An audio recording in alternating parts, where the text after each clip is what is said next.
No excuses. No speeches. Just...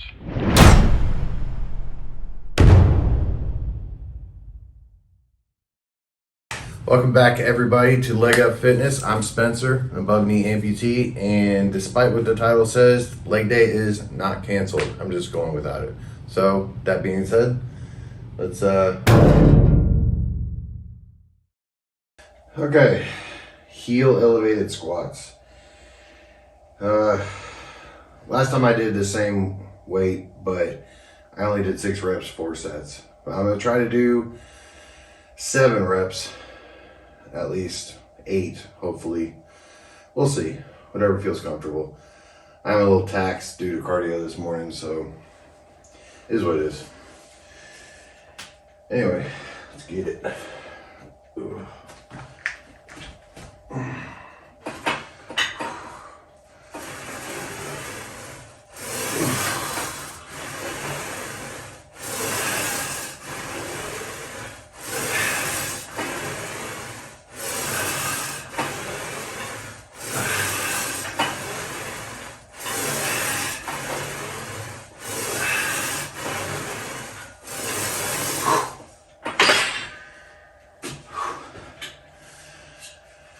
Oh, that was a good amount.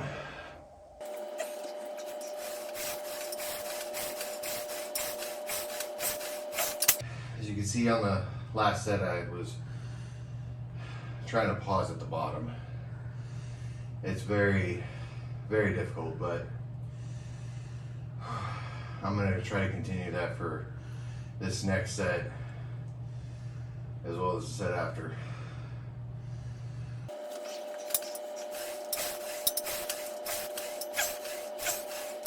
All right, last set.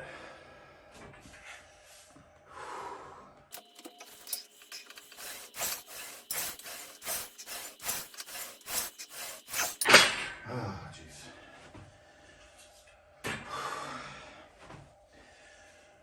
jeez. Moving on to leg press. All right, odd position. I'm very well aware of that, but it works. Foot in the middle of the bar, weight distribution.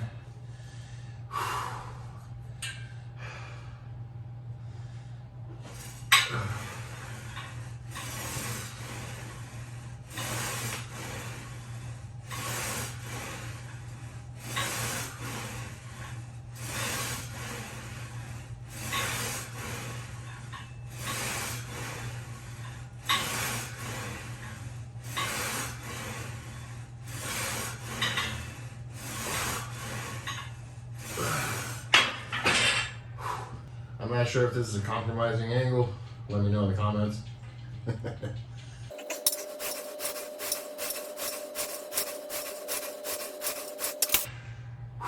One more set.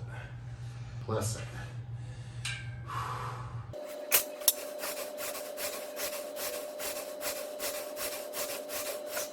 All right, finishing up with seated calf raises. And you're like, well, he only did 2 sets or two lifts.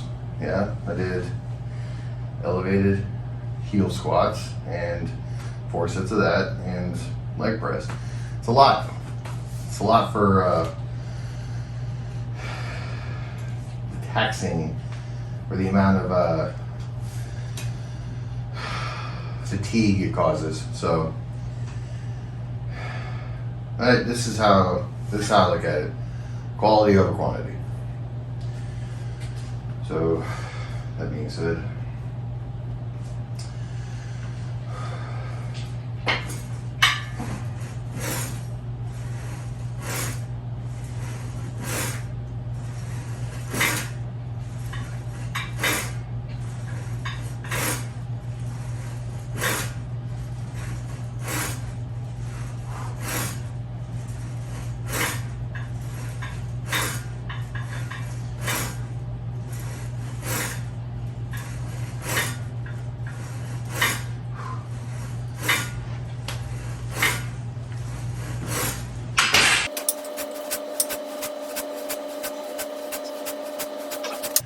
So I went up in weight, but I feel like I'm gonna stick with this for a while until I'm able to get a good, solid 4 sets of 18 to 20 with a squeeze at the top.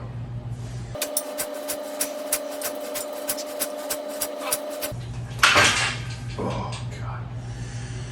Oh, one more.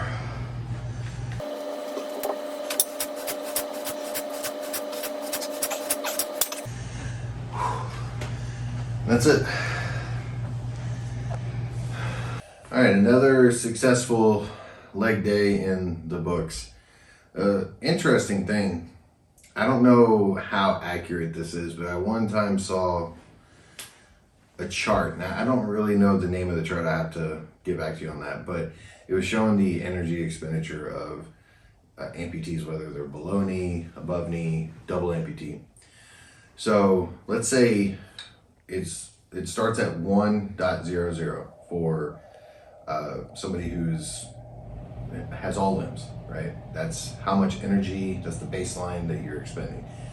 And then it shows a below knee, just one side, at an energy expenditure of 1.25, and then an above knee is 1.5, and then I believe a double amputee is up to 2, so twice the amount of energy is expended.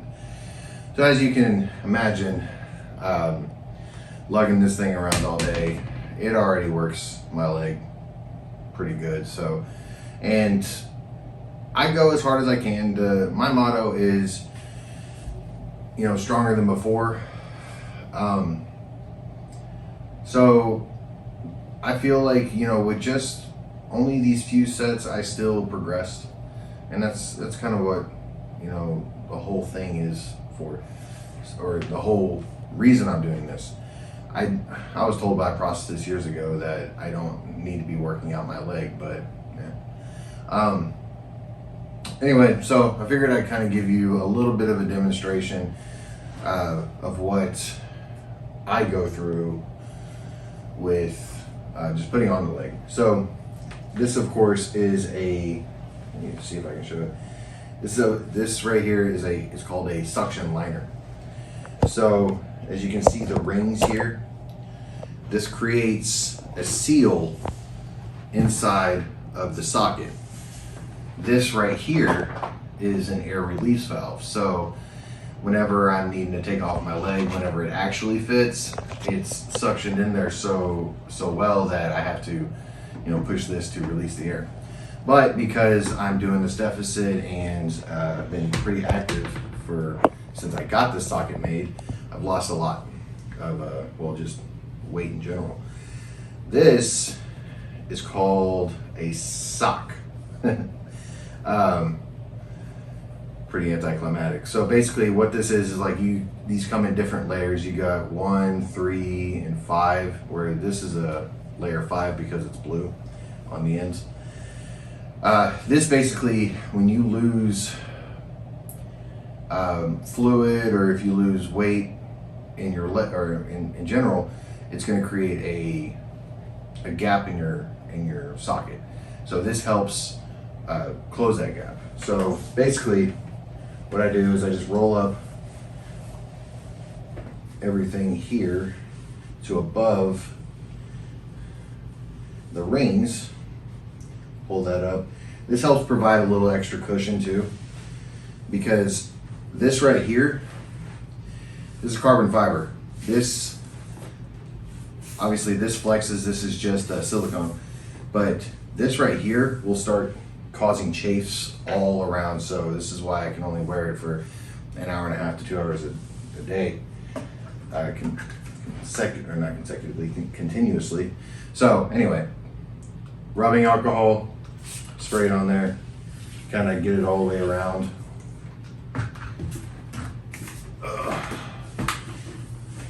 Put this over here like that.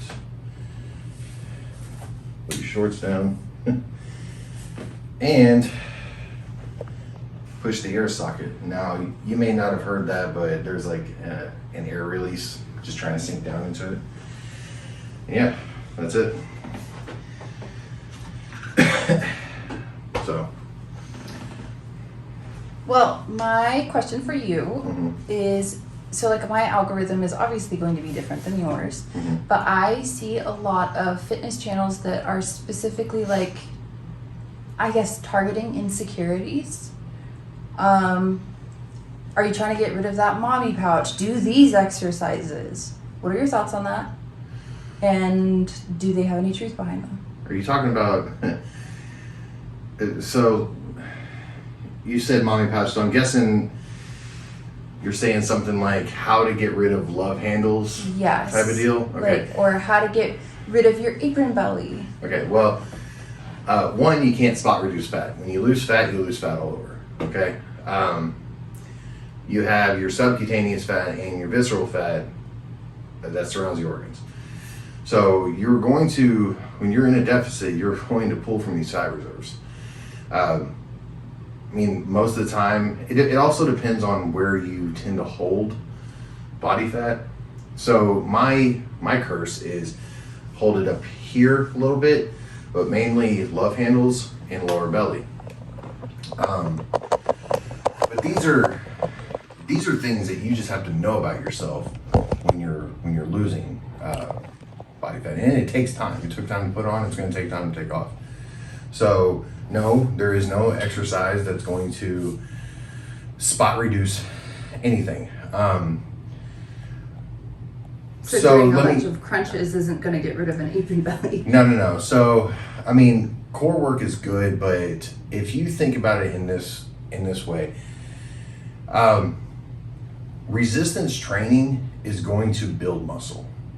Okay, so when whether it's, you're just pumping blood into a muscle for a pump or whichever, if you're going to build up your abs, it's going to look bigger because you're building muscle. And so you're not necessarily losing fat.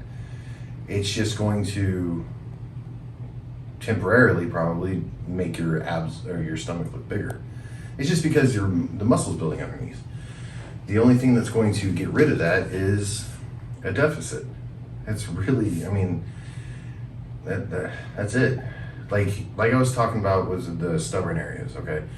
So typically your forearms are gonna lean out, your calves are gonna lean out, your thighs are gonna lean out, and your face. That's all gonna happen before your lower belly. Even though this is still trickling away a little bit at a time, you're gonna see the most difference here under this skin, right? So, like I said, where you hold the stubborn belly fat, it's always gonna take the longest. But, I mean, there is no, and I remember them pushing this for as long as I've been into this kind of thing, is like, how do you work this side? How do you get rid of your love handles? It is what it is. I will say, so like, your skin's elasticity is another thing that you can, that people have to worry about. So the younger you are, the quicker you'll snap back. Also, when it comes to like how much weight you've lost, it depends on how much excess skin you're going to get. A lot of times that's going to get fixed if it's not extreme. That's going to get fixed with going back into a maintenance, and it just takes time for your skin to adjust to that, and then bulking up. But if it's really extreme, you're just going to have to get surgery to get rid of that excess skin. But there's no, back to your question, there's no like spot reducing anything. I'm not going to lose fat in my bicep by just working my bicep. So that's it. Yeah. Okay. Well, so today was like I said, a successful leg day. And tomorrow is rest. I will of course be doing cardio in the morning, but I appreciate you tuning in. Don't forget to like, subscribe, hit the bell. If you have any questions, any kind of different kind of variations that you would like to see, or if you honestly, if it benefits me and you have a suggestion, throw it in the comments. Like, see, I will take that seriously, and I will see how it works, because at the end of the day, I love this shit. So anyway, if I can do this here at the home gym, anybody can do this. Yeah, that's it. So